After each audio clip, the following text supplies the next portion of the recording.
نبدأ بالصلاة على رسولنا الكريم محمد صلى الله عليه وسلم، فصلوا على خير البشر.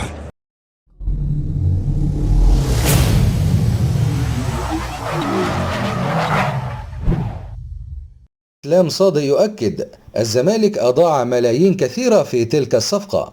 الإعلامي إسلام صادق تحدث خلال تصريحاته الأخيرة أن الزمالك أضاع ملايين كثيرة في صفقة انتقال اللاعب عمر زد، حيث انتقل هذا اللاعب حديثا إلى استون فيلا الإنجليزي عبر نادي زد.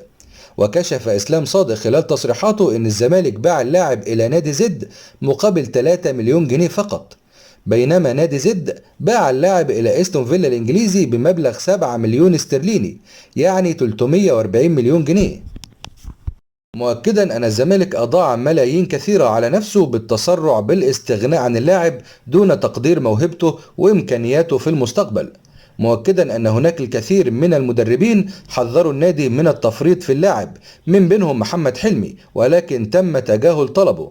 يذكر أن اللاعب خضع لفترة معايشة في استون فيلا خلال تواجده مع فريق زد حتى تم الإعلان عن الصفقة بشكل رسمي.